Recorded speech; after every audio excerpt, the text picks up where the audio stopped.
Boa noite. Boa noite.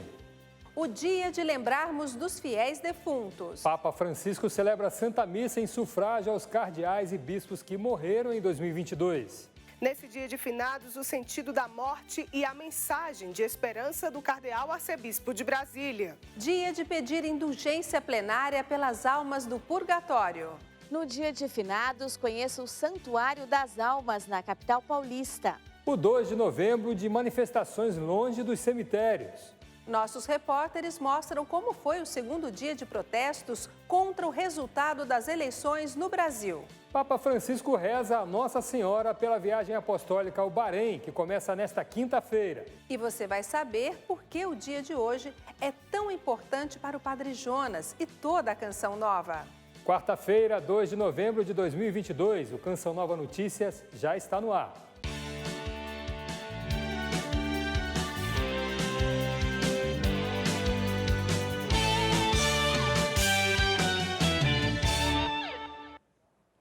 O Senhor abolirá a morte para sempre e enxugará as lágrimas em cada rosto.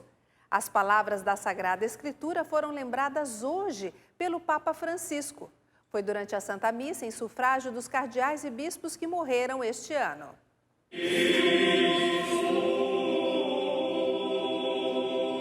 Às 11 da manhã, no Vaticano, o Papa celebrou no altar da Cátedra da Basílica de São Pedro. Em sua homilia, enfatizou duas palavras: expectativa e surpresa.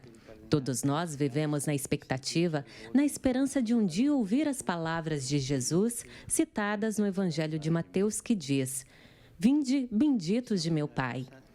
Estamos na sala de espera do mundo para entrar no céu, para participar daquele banquete para todos os povos, do qual o profeta Isaías nos falou. Ele diz algo que aquece nossos corações. Disse Francisco: o Senhor abolirá a morte para sempre e enxugará as lágrimas em cada rosto. O Senhor eliminará a morte per sempre e asciugará le lacrime ad ogni volta. O Santo Padre disse que faz bem refletirmos se os nossos desejos têm algo a ver com o céu e advertiu dizendo: olhemos para cima, pois estamos caminhando para o alto, enquanto as coisas daqui não irão para cima. As melhores carreiras, as maiores conquistas, os títulos e distinções mais prestigiosas, a riqueza acumulada e os ganhos terrenos, tudo isso desaparecerá em um instante e todas as expectativas neles depositadas serão desapontadas para sempre. Ao falar sobre a surpresa, o Papa citou o trecho do Evangelho de Mateus que diz: Senhor, quando te vimos com fome e te demos comida, ou com sede e te demos bebida? Quando vimos um estranho e lhe demos as boas-vindas, ou nu e o vestimos? Esta é a grande surpresa, pois esperávamos que o julgamento sobre a vida e sobre o mundo ocorresse sob a bandeira da justiça. E, em vez disso, no tribunal divino, o único chefe de mérito e de acusação é a misericórdia para com os pobres e excluídos. Di merito e di accusa è la misericordia verso i poveri e gli scartati. Ao concluir, disse: aquele que habita nos céus habita entre os mais insignificantes para o mundo. Que surpresa! Expressou o pontífice. Chi abita ai cieli dimora tra i più insignificanti per il mondo. Que sorpresa! Ao final da celebração eucarística, de forma privada, houve um momento de oração presidida por Francisco no Campo Santo Teutônico, cemitério localizado dentro da cidade do Vaticano. E aqui no Brasil, o Dia de Finados também movimentou igrejas e cemitérios nos 4 cantos do país. Vamos a Brasília chamar Liana Nunes, que tem as informações de como as igrejas levam aos fiéis a refletirem a vida eterna. Boa noite, Liana, tudo bem? Boa noite, Wallace. Boa noite, Adriana, e a todos que nos acompanham. É sim, a morte que nos traz muitas reflexões nos lembra que precisamos nos preparar para esse dia com o objetivo de alcançar o céu. A morte é um caminho inevitável. Todos nós vamos passar por esse momento, seja porque algum ente querido se foi ou porque eu e você vamos partir um dia. A morte é compreendida de uma forma universal como o fim de um processo físico-biológico, sendo vista como algo assustador, que deve ser desviada a todo momento.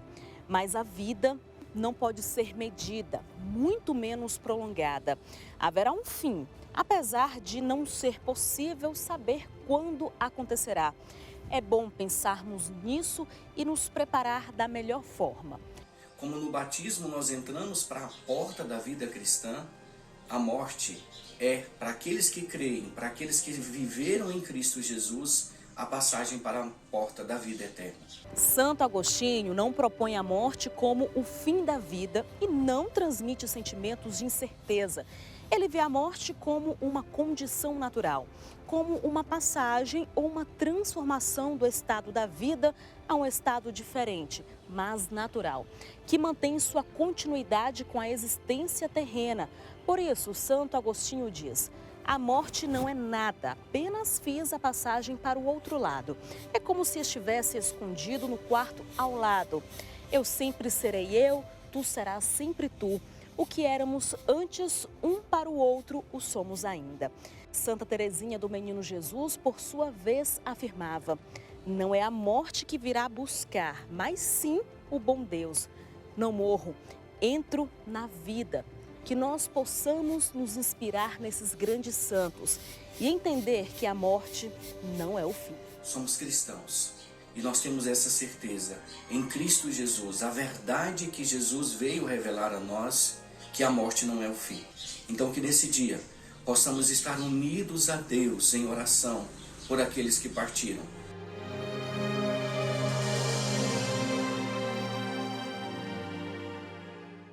E o cardeal Dom Paulo César Costa, arcebispo de Brasília, deixa uma mensagem de fé e esperança para todos aqueles que já perderam alguém querido, na certeza da ressurreição.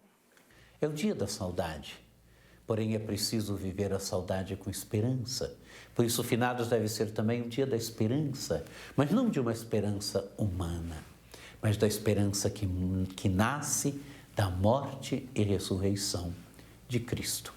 Cristo morreu e ressuscitou, e a certeza de vida nova para cada um de nós, para cada um que o segue. E nossos irmãos que deixaram este mundo estão em Deus, porque seguiram Jesus Cristo neste mundo, por isso gozam da vida bem-aventurada em Deus. Celebremos este dia com saudades, mas também com a grande esperança da fé, porque Cristo está ressuscitado e vivo no meio de nós. E na manhã desta quarta-feira, manifestantes contra a eleição de Lula à presidência da República se reuniram em frente ao quartel-general do Exército de Brasília. Mesmo debaixo de chuva, os brasileiros que aderiram à manifestação foram para a rua. Os manifestantes pedem que as Forças Armadas garantam o cumprimento da Constituição Federal. Os manifestantes chegaram à Avenida do Exército ainda na noite desta terça-feira. Muitos acamparam no local. O protesto foi organizado por grupos contrários ao resultado das eleições, que elegeram o ex-presidente Lula com 50,9% dos votos. Parte do grupo também pede intervenção federal com o apoio das Forças Armadas. Para esta advogada, faltou transparência no processo eleitoral. Não estamos pedindo nada, não estamos pedindo o artigo 142, nós estamos aqui por insatisfação, por democracia. Nós queríamos democracia desde o início. Se o pleito eleitoral não tivesse tido tanta interferência, tudo bem. Mas não foi o que nós tivemos, não foi o que nós vimos. A gente não aceita o resultado dessas eleições. Eu tenho certeza absoluta que a maioria da população brasileira não escolheu isso. E num dia de finados, frio e chuvoso como hoje na capital federal, gritos e palavras de ordem a favor do Exército e cantos do hino nacional. Famílias com crianças na principal avenida do setor militar urbano. Soldados do Exército organizavam o trânsito e estacionamentos no local. Uma festa linda que eu vi no 7 de setembro se repete agora, no dia 2 de novembro, com essa manifestação democrática, pacífica e colorida de verde e amarelo. Muito bonito esse momento brasileiro. E nós ficamos por aqui. Amanhã você acompanha mais notícias direto de Brasília. Boa noite a todos. Boa noite. Boa noite, Liana. Obrigado pelas informações. Das manifestações de Brasília, nós vamos saber agora como foi a mobilização em outros pontos no país. Não é mesmo, Adriana? É isso, Wallace. Os atos dessa quarta-feira aconteceram em vários lugares diferentes e se concentraram principalmente em frente aos quartéis militares. Pelo terceiro dia seguido, o número de rodovias bloqueadas no Brasil voltou a subir. A Polícia Rodoviária Federal registrou 158 obstruções e protestos em 16 estados. Houve redução no número de ocorrências na Bahia, no Ceará, no Espírito Santo, em Goiás, Minas Gerais, Pará, Pernambuco, Rio Grande do Sul e São Paulo. Por outro lado, os estados do Acre, Mato Grosso do Sul e Paraná registraram aumento. Em centenas de cidades pelo país, as manifestações ocorrem em frente a quartéis do Exército, próximo a bases militares e tiros de guerra. Caminhoneiros e populares estão insatisfeitos com o resultado das eleições do último domingo. A democracia precisa governar esse país. Nós não podemos aceitar o povo calado, nós não podemos aceitar ditadura e comunismo. Eu luto pelas crianças, eu luto pela paz do povo, pela paz da nação. A gente tem que lutar pelo nosso Brasil, a gente não pode aceitar esse resultado. Eu acho muito lindo esse movimento do povo sair pela rua. Não quero ideologia de gênero, eu não quero aborto. Aborto é assassinato. Eu não quero isso no meu país, não quero.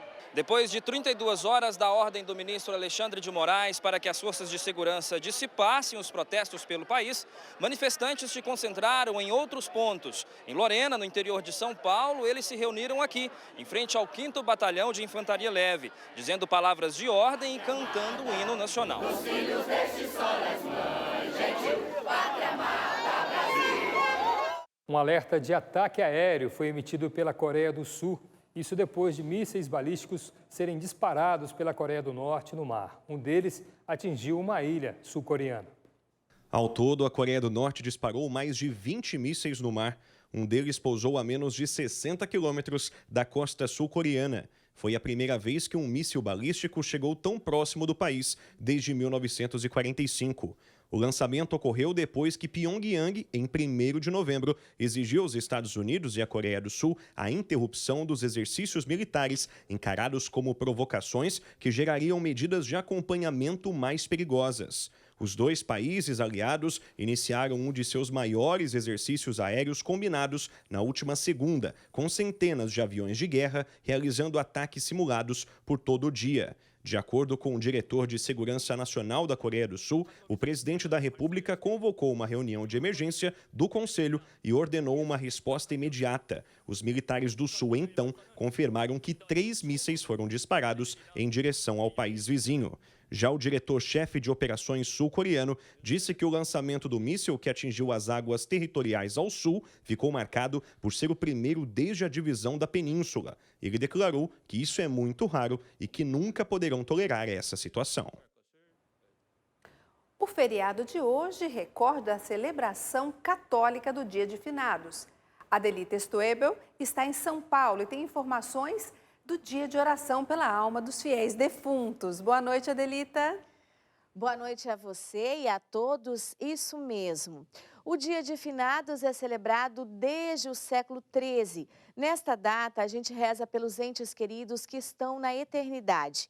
Aqui na cidade de São Paulo, a repórter Aline Messi acompanhou as celebrações no Santuário das Almas, na zona norte da cidade.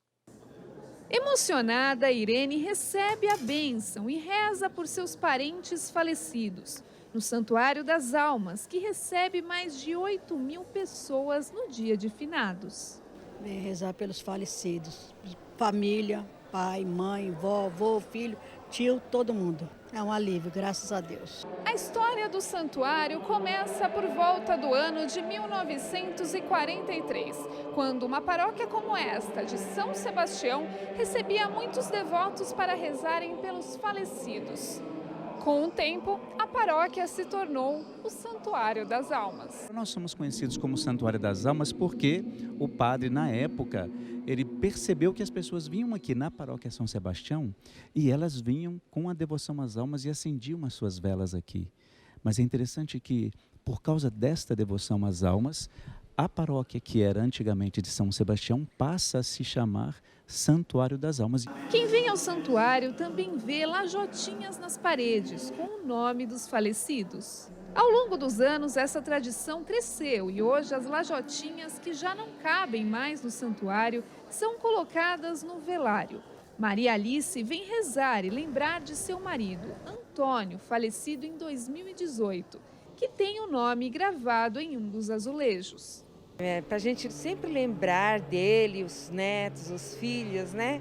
Que é uma lembrança boa. A gente vem aqui na igreja e aí sempre vem aqui visitar, já vê a plaquinha dele. Visitado por muitas pessoas que perderam entes queridos, o santuário oferece atendimento com padres e também pequenas ações, como a distribuição de um papelzinho com mensagens carinhosas. Nós da acolhida estamos todos aqui pelo santuário, orientando para que, se quiserem conversar com os padres, para também ter uma palavra de carinho, de conforto. E eu perdi meus pais já, né? Meu pai quando eu tinha 5 anos, a minha mãe com 59 anos e outros parentes nesse decorrer desses 3 anos assim do Covid, né, também. Mas mesmo antes, sempre eu vim rezar pelas almas, né? Traz um conforto para minha alma, para o meu coração, né? Que nós celebramos hoje a ressurreição das pessoas, assim como ressuscitamos com Cristo. E para nós é um momento de tristeza, de saudade daquela pessoa, mas nós não ficamos nesse sentimento de tristeza, ou de partida, ou apenas de saudade. Nós acreditamos na ressurreição daquela pessoa que se foi. O assunto agora é a campanha para a evangelização da CNBB, a Conferência Nacional dos Bispos do Brasil. A iniciativa busca mobilizar os católicos a serem corresponsáveis na sustentação das atividades evangelizadoras da Igreja. A campanha para a evangelização da CNBB, criada em 1998, tem o objetivo de reafirmar a necessidade da evangelização atenta ao próximo. O tema deste ano é Evangelizar, Graça e Missão, que se dá no encontro, que tem como objetivo recordar que evangelizar é vocação da Igreja e de cada batizado, que é chamado a ser discípulo e missionário. E o foco da campanha desse ano é o encontro. Nós passamos aí mais de 2 anos sem podermos nos encontrar verdadeiramente, abraçar-nos, olharmos nos olhos uns dos outros. Então, agora, esse ano, a campanha para a evangelização traz essa reflexão sobre o encontro. Como gesto concreto, a CNBB promove uma coleta nas paróquias e comunidades. 45% dos recursos arrecadados permanecem na diocese, 20% são encaminhados para os regionais da CNBB e 35% destinam-se à CNBB nacional. São todos eles destinados à manutenção das obras evangelizadoras, das estruturas de evangelização da Igreja no Brasil. O texto base da campanha, assim como o cartaz e o envelope, estão disponíveis para download no site campanhas.cnbb.org.br.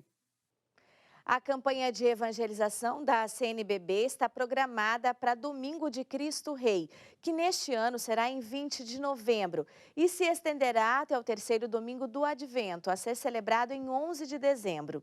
A gente fica por aqui. Boa noite a todos vocês. Boa noite, Adelita.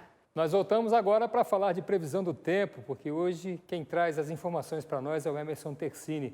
Emerson, antes do Brasil, você tem informações da Nigéria, não é isso? É isso mesmo, Wallace. Boa noite para você, para a Adriana e para todos os que nos acompanham neste momento. Nós conseguimos imagens impressionantes das inundações naquela parte do mundo. Várias cidades e vilarejos na região sul da Nigéria foram tomados pela água. Vamos conferir. Os alagamentos foram provocados por chuvas intensas que há 4 meses afetam o continente africano. As imagens de satélite divulgadas nesta terça-feira mostram o drama de milhões de pessoas que tiveram casas e plantações invadidas pelas inundações. Pelo menos 19 países enfrentam situação parecida. Na Nigéria, as inundações provocaram a morte de pelo menos 600 pessoas e deixaram mais de 1 milhão de pessoas desalojadas. O país também enfrenta um surto de cólera. De volta ao Brasil, vamos às informações do sul do país, que deve seguir com ar frio e seco atuando em grande parte da região, além de geada na Serra Catarinense. Ainda chove no litoral e leste do Paraná e no litoral de Santa Catarina. Em Curitiba, a mínima é de 8 graus, em Florianópolis 13 e em Porto Alegre 10. No sudeste, a chuva promete para toda a região. Minas, Espírito Santo e Rio de Janeiro são 3 estados que não devem ver o sol amanhã. Em São Paulo, o tempo fica instável no leste e no litoral. Na parte mais clara do mapa, tempo firme. A mínima na capital paulista será de 11 graus, em BH 13, Vitória 18 e no Rio de Janeiro 16. No centro-oeste, tempo aberto em Mato Grosso e Mato Grosso do Sul. Já no Distrito Federal e em Goiás, a expectativa é de tempo instável e baixas temperaturas. Em Cuiabá, máxima de 28 graus. E na capital federal, a mínima de 15 e a máxima de 20 graus. No Nordeste, tempo firme só em Recife e Natal, onde as temperaturas vão registrar 31 e 32 graus, respectivamente. Já na Bahia, a chuva será intensa. Em Salvador, a expectativa é de que chova 48 milímetros e no leste do estado, 50 milímetros. E no norte, muita chuva em Roraima, norte do Amazonas, Pará, Amapá e Tocantins. Já no Acre e em Rondônia, bastante calor. A máxima em Porto Velho será de 31 graus. Bom finzinho de feriado para você aí de casa e para vocês aqui no estúdio. Obrigado, Emerson. E em meio às variações climáticas e uma primavera chuvosa, um minúsculo inseto volta a mostrar sua gigantesca força. O pior é que ele é capaz de transmitir pelo menos 3 doenças perigosas para o ser humano. É isso mesmo, Adriane. Em várias regiões do país, a proliferação do mosquito Aedes aegypti faz crescer o número de registros da dengue, chikungunya e zika. E, infelizmente, isso acontece porque nem todos fazem o dever de casa para evitar os criadouros do inseto. Segundo o Ministério da Saúde, de janeiro a outubro, o Brasil registrou mais de 1.300.000 possíveis casos de dengue, um aumento de 184% se comparado ao mesmo período do ano passado. Em relação à chikungunya, durante o mesmo período foram 168.000 notificações. Sobre as infecções pelo vírus Zika, os dados apontam mais de 10.500 registros da doença de janeiro a setembro deste ano. A melhor forma de prevenir as doenças é eliminando os possíveis criadouros do Aedes aegypti. Para se ter uma ideia, até uma tampinha de garrafa de refrigerante como esta é um potencial foco do mosquito.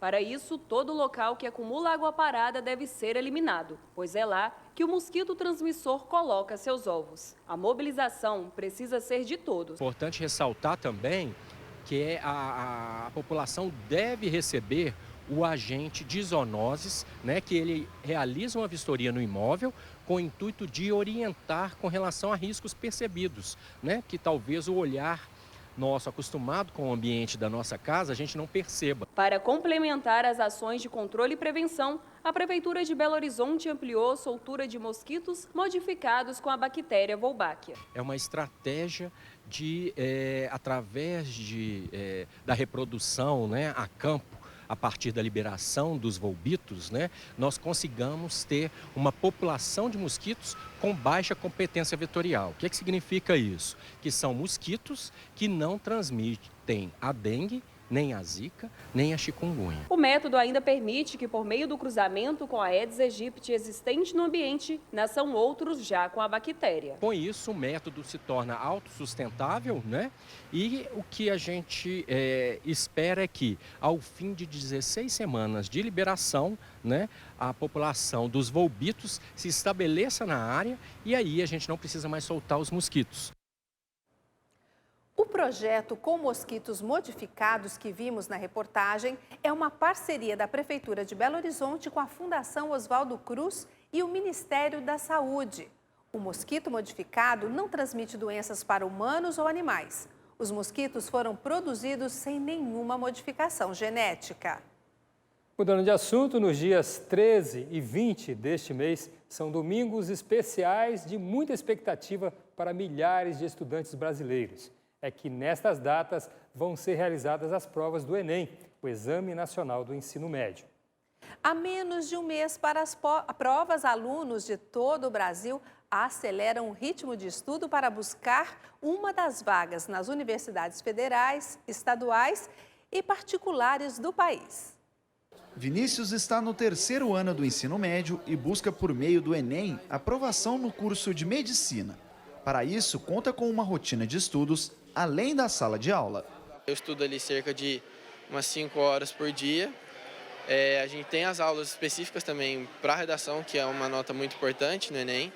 E agora, mais no fim do ano, a gente está entrando nas apostilas de revisão já, que são apostilas inteiramente de exercícios, em que os professores direcionam o ensino às questões do Enem. Professor há mais de 30 anos, Alexandre ressalta a importância na preparação do corpo, alimentação, descanso e cuidados com relação à ansiedade. Não adianta estar apenas preparado em relação a conteúdo, né? Ele tem que chegar também bem preparado emocionalmente, que eu acho que é o mais difícil, né? E a gente procura, principalmente na véspera da prova, trazer esse conforto para o aluno. Então é uma questão agora de dosagem e também de ir afinando ali alguns pontos até o dia da prova. Estudo, compromisso e dedicação, características importantes para os mais de 3 milhões de inscritos na prova do Enem. Mas um outro fator não menos importante é a logística, fundamental para que os alunos não fechem as portas para a realização de um sonho.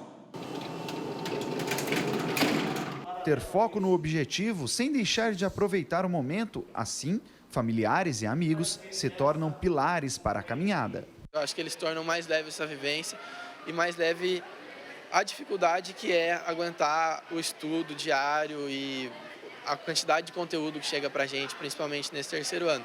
Já o professor se orgulha por contribuir na formação da sociedade. Se eu pudesse hoje escolher o que eu faria, eu diria, acho que eu queria ser professor de novo. O Papa Francisco embarca nesta quinta-feira para o Bahrein e nesta que será a 39ª viagem apostólica. No pequeno arquipélago árabe, o Santo Padre vai participar de um fórum sobre o diálogo.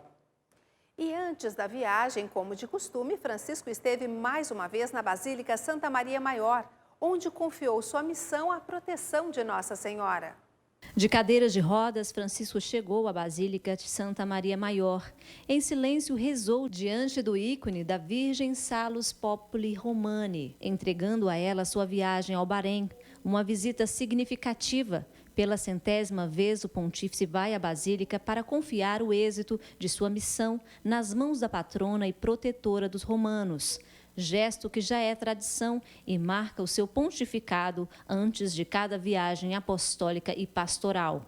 Sob o olhar e intercessão da Virgem Maria, o Santo Padre embarca mais uma vez para a região árabe, após a visita histórica em fevereiro de 2019, quando esteve nos Emirados Árabes Unidos.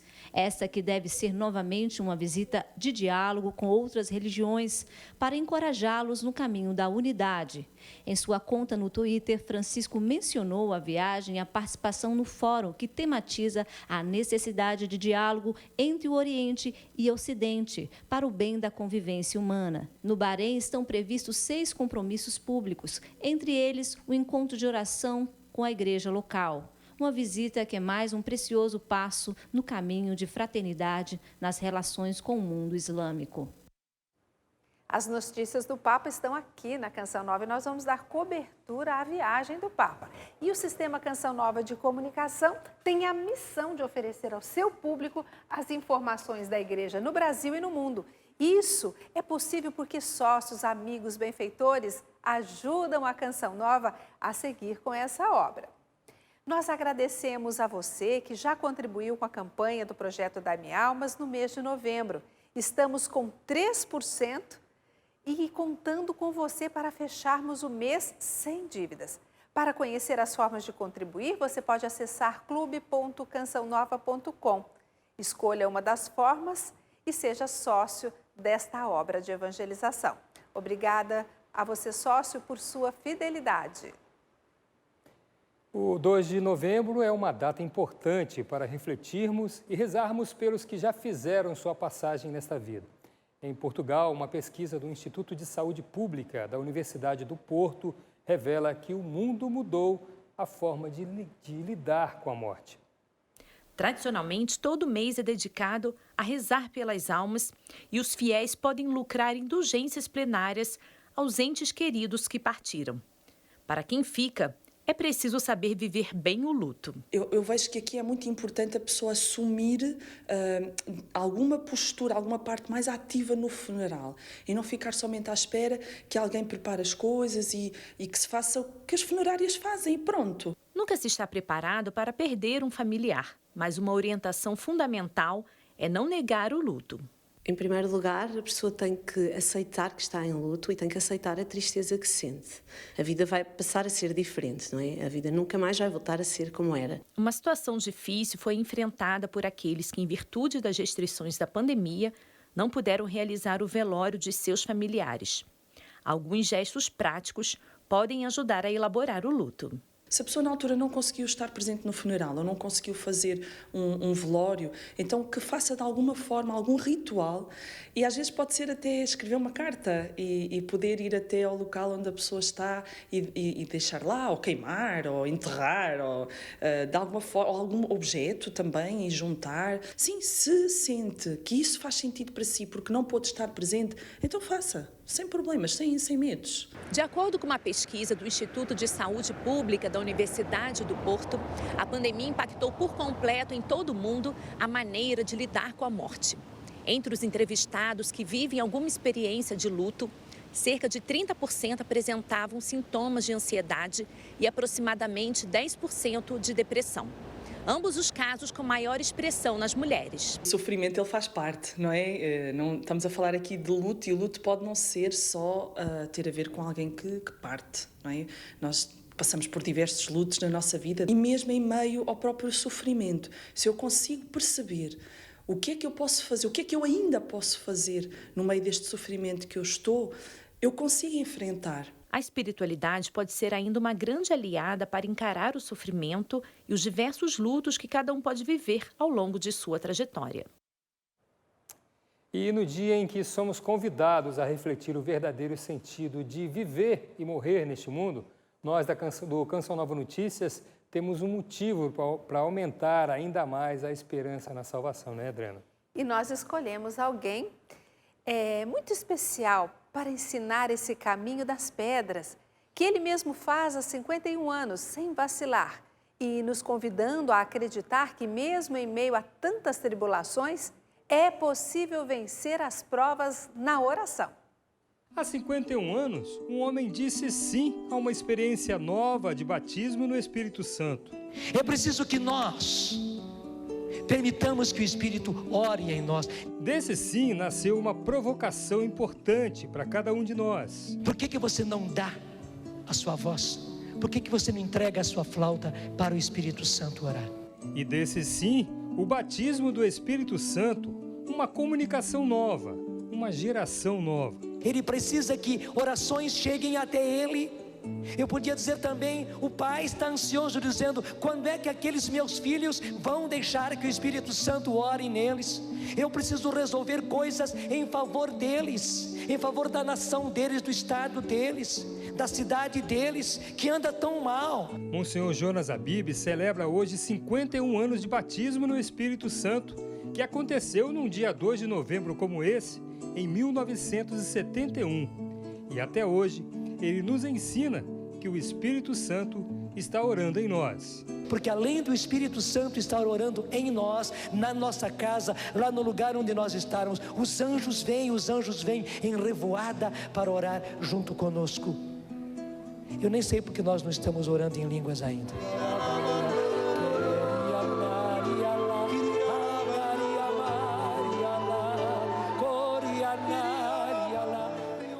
Quem somos nós para não seguir esses passos, né, Adriana? Fiquei emocionada. Parabéns ao Monsenhor Jonas Abib, muito obrigado pelo seu sim, que um dia nos trouxe aqui para cantarmos com o Senhor uma canção nova. E o Canção Nova Notícias fica por aqui. As reportagens de hoje você já pode conferir em nosso portal noticias.cançãonova.com. Uma ótima noite para você. Boa noite e até amanhã, se Deus quiser.